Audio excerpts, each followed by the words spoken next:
Hello everyone, this is Link. We aim to help define and text programs to promote both in China and overseas. Today, let's look at some important news. First, the Digital Currency Group, which is the parent of Grascale and Coinbase, has tweeted yesterday its crypto portfolios. Let's see some details. As we enter the final stretch of an eventful 2020, we polled the founder and CEOs of our more than 150 portfolio companies on a range of topics and trends. More than 6 months into the COVID-19 and economic shockwaves, our industry has emerged as an outperformer. Roughly three-quarters of our survey's respondents believe the value of their business has increased in 2020, and 4 in 5 rated their company's performance against expectations as outperformed or natural, among which Bitcoin has outperformed other major asset classes in 2020, while volatility is presently near all-time lows. It was higher in March than in any time in the last 5 years. Against that backdrop, crypto companies that earn revenues based on digital asset trading volumes has been notable performance. Obvious beneficiaries are digital asset exchanges, of which there are 22 in the DCG group portfolio. In emerging markets across Africa, the Middle East, and South America, signs of a global economic slowdown exacerbated fears of local currency devaluation and capital controls, promoting many to look to cryptocurrency as a haven for their savings. Our venture portfolio includes 5 EM-focused exchanges. Collectively, on a median basis, their net profits improved by approximately 80% between fourth quarter of 2019 and the end of second quarter of 2020. Custody providers, which charge customers a mix of subscriptions and transaction fees, and primarily serve larger professional investors, have also benefited from the asset class's relatively resilient price performance and increased institutional investment. Operational interruptions and economic uncertainties often prompt enterprises to retrench to their core operations to show up their bread and butter business and conserve cash. As that happens, it's common for more innovative projects where blockchain implementations generally fit in to be delayed or cancelled. Founders of enterprise blockchain companies interviewed emphasized that even when innovation isn't formally shelved at a client firm, workplace changes affect their sales processes. For example, if a company experiences layoffs, a primary point of contact may depart abruptly. This can be a major setback, as having a project campaign in a large organization is key to getting significant projects over the line, and those relationships are often clearly nurtured over a lengthy period. Enterprise blockchain companies in our portfolio are navigating the headwinds differently. Alex Fuller, CEO of Transparent, a company building blockchain-enabled B2B cash settlement solutions, observed that this crisis may prompt enterprise-focused startups to get major customers on their cap table at an earlier stage. We took on more strategic corporate investors than it is typical for a company of our size and maturity. but they proved an advantage. Key enterprise partners were aligned, so they stayed committed to innovating amid shifting business priorities, he said. QO Hash, which provides large organizations with sensitive data tracking and integrity solutions, saw sales cycles and leave projects freeze up as customers focus on transitioning to remote work. Later in the spring and summer, interest returned as large firms grew concerned about how information is downloaded and stored by employees in less secure home environments. Getting multi-billion dollar SaaS contracts signed is demanding. So QO Hash cleverly productized this sales process, which includes scanning a prospect's internal system to appraise its full stock of sensitive data. That scan is now billed as Reckon, a standalone product. Reckon is the biggest hack in enterprise sales we could come up with, stated QO Hash's founder and CEO, Jean Lee Bothela. It showed value immediately. When they start asking for features outside the scope of Reckon, we pitch our SaaS product. 66 of our companies reported growing in headcount this year on a blended basis. Our survey respondents expect their team size to increase by more than 35% in 2020.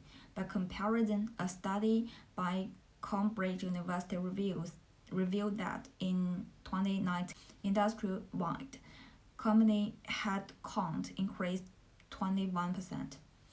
Our portfolio companies are collectively hiring for more than 800 roles. Approximately 45% are engineering jobs, 15% are in marketing and business development, and 25% are in product and design. With opening across operations 5%, legal and compliance 5%, customer service 4%, finance and administration 3%, and data science 3%. Recruiting is a challenge and often a growth bottleneck. Some companies are filling many roles at once as they scale rapidly, and building a team that plays well together is tricky.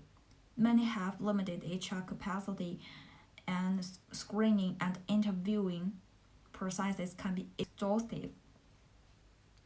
Others are making their first foray into non-technical recruitment.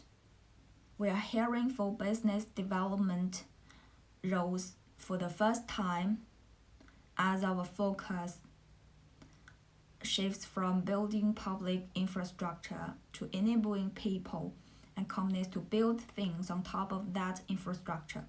It's not just engineers with their heads down anymore, stated founder and CEO of Blockstack.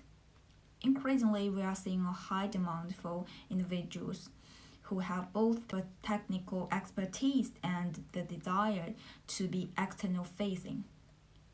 Maturing token projects and developer tool providers seek community marketers and developer relations professionals that can alliance between internal engineering and product teams and users, and critically build community fever for a nascent space. There aren't the generations of seasoned blockchain developer to lure out. Technical extroverts have been hard to find. What was viewed as an existential threat to the industry, regulation is now mainly characterized as an impediment to sustainable growth. Many executives welcome regulatory clarity and consistency over no regulation or deregulation. For those founders, more fear of regulatory overreach, the FATF travel rule may be a lingering factor. In its June 2019 guidance, FATF, an intergovernmental advisory body, set out suggested KYC requirements for virtual asset service providers. Many companies took a wait-and-see approach to the guidance, looking for signals on how stringently member countries would enforce it. Many continue to decry the technical difficulties of compliance. Our respondents identified the rise of DeFi as the most bullish crypto development of 2020, followed by BTC resilience and the stablecoin surge.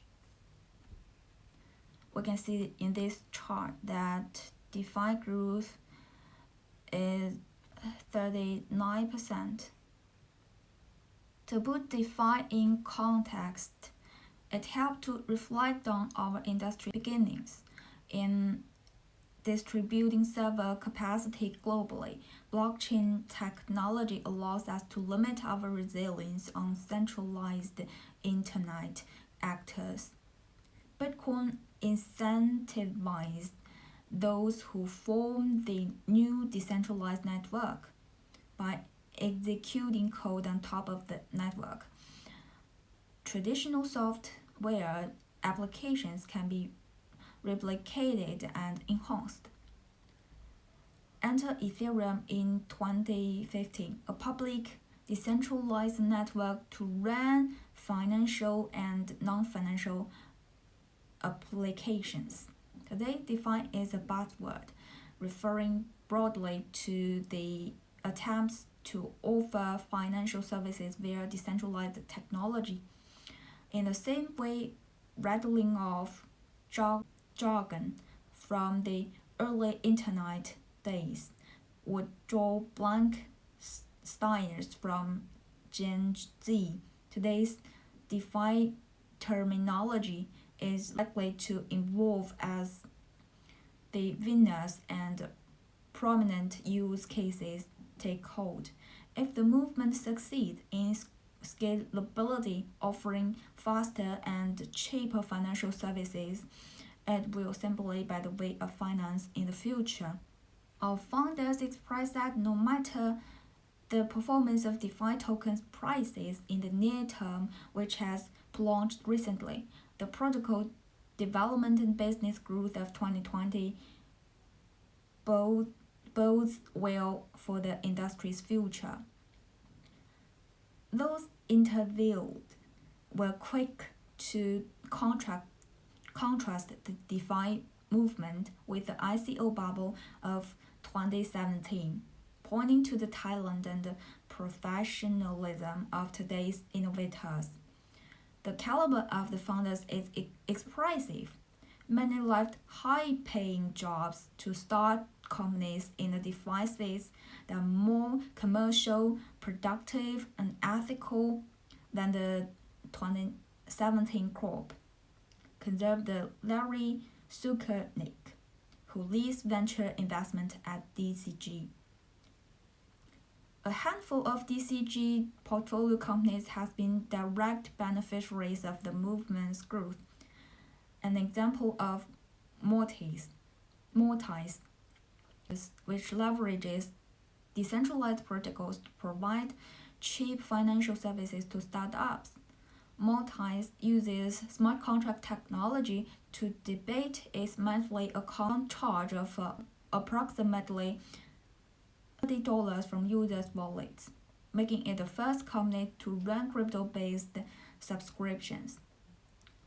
Confident that its product delivers real value, Mortise decided to end free uses and charge account holders in year one. The market's rapid growth was a boon for Mortise, but brought operational challenges. Is Netscape moment of DeFi, said the company of founder and CEO. The frenzy is painful from a macro perspective because companies in the space are suffering from network congestion and skyrocketing fees. Stablecoin, digital currency backed by a reserve asset, are arguably the fastest growing DeFi subset. USDC, the dominant compliant digital dollar stablecoin, has growth in circulation from approximately $400 million in early 2020 to more than $2.8 billion today. Stablecoin. Digital asset exchanges and payment companies have benefited from surging stablecoin volumes. Michael Morrow, CEO of Genesis, noted that the stablecoin investment market is rapidly maturing as more exchanges and OTC trading firms have adopted stablecoin. Borrowing demand for USDT, USDC, or PAX has seen a corresponding increase. Those three stablecoin comprises nearly 35% of Genesis' loan portfolio at the end of the third quarter of 2020, compared to 12% at the end of 2019 and 1% at the end of 2018. In July 2020, Genesis announces a partnership with Circle, the company behind USDC, to exclusively distribute USDC yield and lending services to institutional customers. Executives view stablecoin growth as a constructive step on the path to mass adoption in attracting new audiences who psychologically accept digital money more readily than decentralized currencies. Stablecoin can play an onboarding role for the wider industry. Our founder was split on whether DeFi's current technical underpinning. Ethereum will remain the dominant transaction-based blockchain. Those who believe Ethereum will retain its current emphasis to the tremendous time required for blockchain projects, even those that demonstrate superior transaction speeds to build commodity and network effects. They argue that Ethereum community strength gives it ample buffer to implement a scaling solution.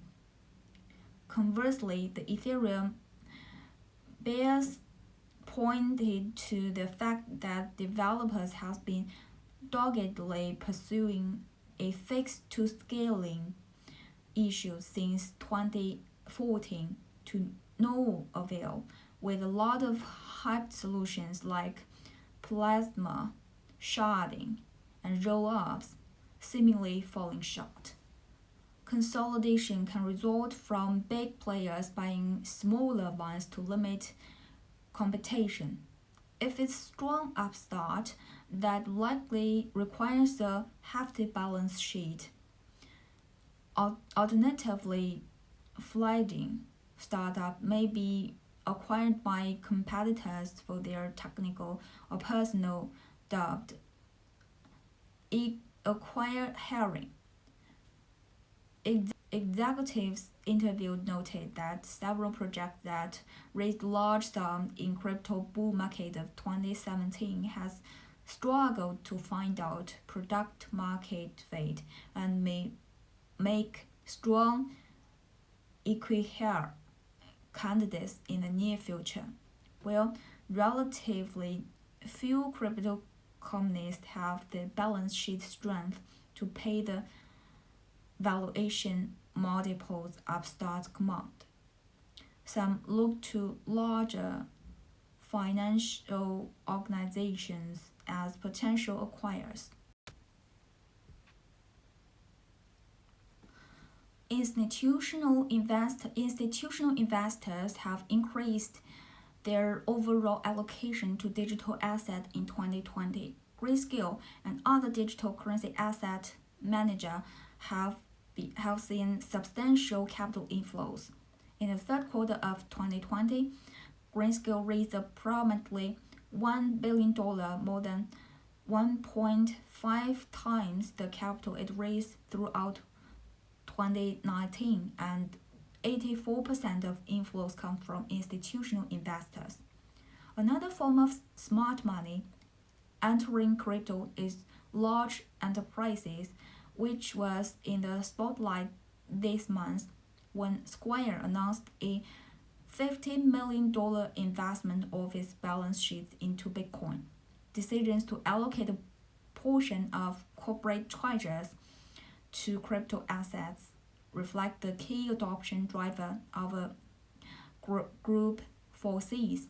With interest rates near zero and inflation fears rising, treasurers' mandate is to look for alternative cash repositories to reserve purchasing power.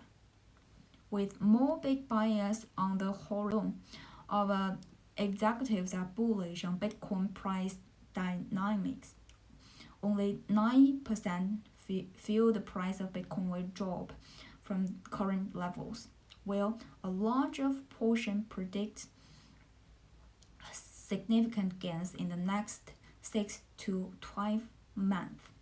In our first quarter of 2020 report, we stated that we look to 2020 with a renewed sense of opportunity. Our company has done the hard work. They've built capable teams and well-run businesses that are poised to thrive in the supportive environment. 2020 have been filled with the unexpected, sad, and norm-shattering, but it provided our space with supportive opportunity we believe it was primed for, and it has delivered. One event that would definitely mark the end of an industry in the shadows is getting people excited. 95% of our survey respondents said a major US IPO would be a positive development. We agree. The industry's maturity can be measured in many ways, but one is to evaluate progress in terms of where we are on the spectrum of dirty little secret to universal truth. After building, that comes down to education and access. It governs our approach at DCG. We provide capital and a robust community for our portfolio companies to help navigate the challenges of building and operating in the nascent space. We encourage them to share their learnings with one another, and we share their stories and insights with the world beyond. The Grascale have invested 17 programs on 2020.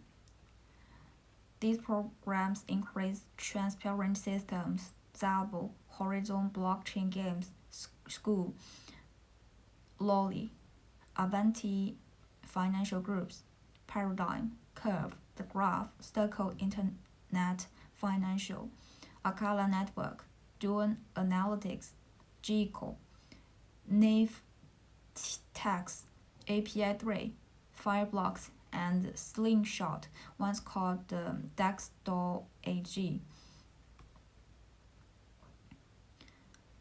If you want to know the details of these programs, you can email me or send me a message on Twitter or leave your comment below. If you like my video, please like my video and subscribe my channel. See you next time. Bye.